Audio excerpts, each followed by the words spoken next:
summer job at the new and improved Freddy Fazbear's Pizza. I'm here to talk you through some of the things you can expect to see during your first week here and to help you get started down this new and exciting career path.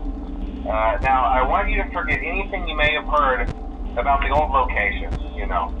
Some people still have a somewhat negative impression of the company.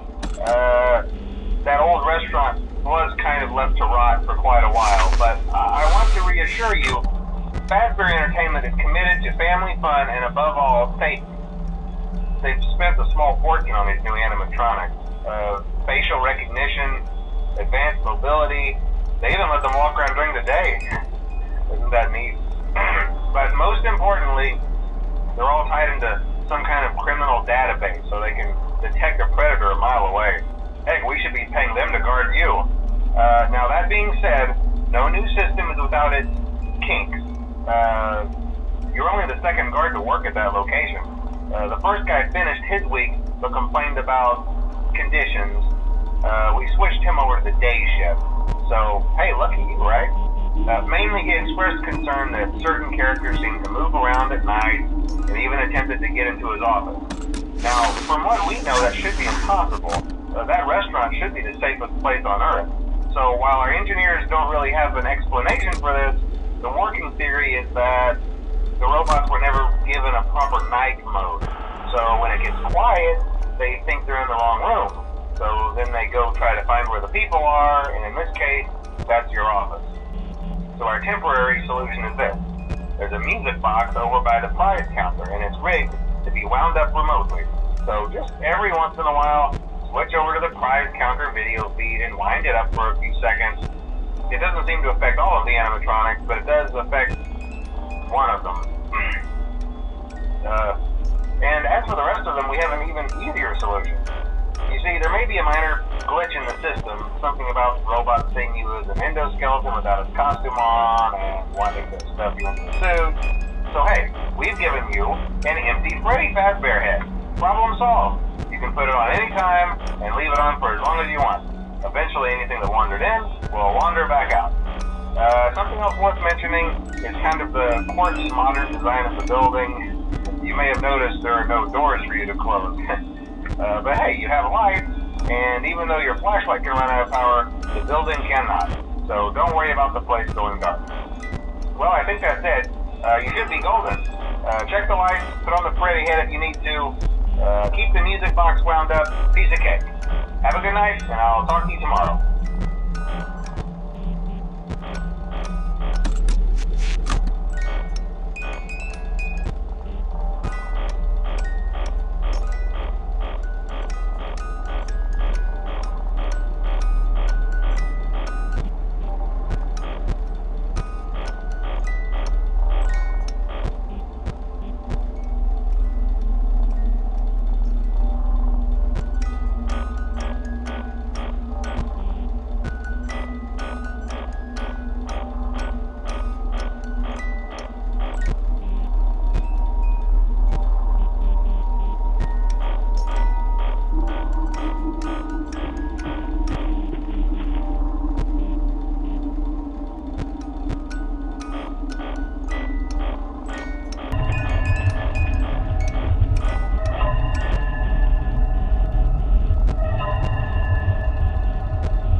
models sitting in the back room.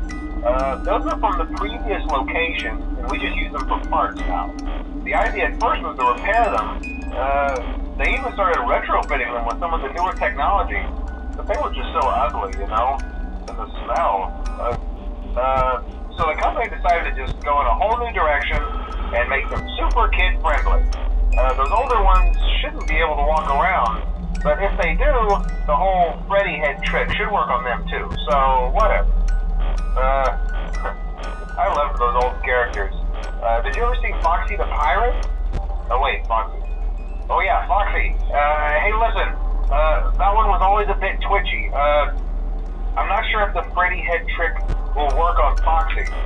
If for some reason he activates during the night, and you see him standing at the far end of the hall, just flash your light at him from time to time. Those older models would always get disoriented with bright lights. It would cause a system restart or something. Come to think of it, I'm going to try that on any room where something undesirable might be. It might hold him in place for a few seconds. That glitch might have carried over to the newer models too. One more thing, don't forget the music box. I'll be honest, I never liked that puppet thing. It's always thinking, and it can go anywhere. I don't think the Freddy mask will fool it, so just don't forget the music box. Anyway, I'm sure it won't be a problem. Have a good night, and I'll talk to you tomorrow.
I told you wouldn't have any problems. Did Foxy ever appear in the hallway? Probably not. I was just curious. Like I said, he was always my favorite. They tried to remake Foxy, you know? They thought the first one was too scary, so they redesigned him to be more kid-friendly, put him in Kids Cove, to keep the toddlers entertained, you know. But kids these days just can't keep their hands to themselves. The staff literally had to put Foxy back together at the end of every shift. Eventually they just stopped trying and left him as some kind of take apart, put back together attraction. Now he's just a mess of parts. I think the employees refer to him as just the mangle. Oh hey, before I go, I wanted to ease your mind about any rumors you might have heard lately. You know how these local stories come and go and seldom mean anything. I can personally assure you that whatever is going on out there, however tragic it may be, has nothing to do with our establishment. It's just all rumor and speculation, people trying to make a buck, you know. Our guard during the day has reported nothing unusual, and he's on watch from opening till close. Okay, well anyway, hang in there and I'll talk with you tomorrow.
told you to get the hang of it. Okay, so just to update you, there's been somewhat of an investigation going on. We may end up having to close for a few days. I don't know. I want to emphasize, though, that it's really just a precaution. Fazbear Entertainment denies any wrongdoing. These things happen sometimes. It'll all get sorted out in a few